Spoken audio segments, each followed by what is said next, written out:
promised a drug-free Meghalaya.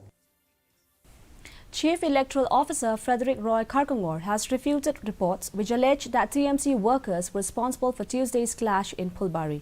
He made it clear that he would not be able to reveal who was actually responsible for the violence involving TMC and NPP workers at Char Batapara village under Phulbari constituency in West Gar Hills district. Informing that police have rounded up perpetrators in equal numbers from both sides, Kharkongor said that he will not be able to comment who is responsible for the acts of violence until an investigation report is submitted to him. He further said that 31 people have been arrested so far and around 125 of the possible perpetrators have been booked under Section 107 of the CRPC. But the situation was swiftly brought under control when the police team from Phulbari police station, they arrived at the spot. Then the SDO Civil, who is also the returning officer of that area, he also, along with the SDPO, they reached the spot and they stationed themselves there.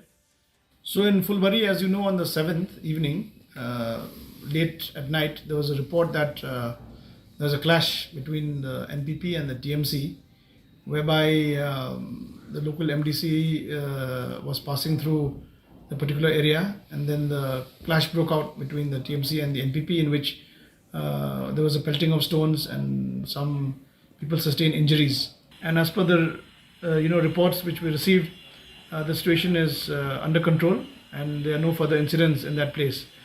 And in Meghalaya, by and large, we have a culture of peaceful elections, and we feel that this incident may be just an aberration and will not be something which is the normal pattern in respect of the conduct of elections here in Meghalaya.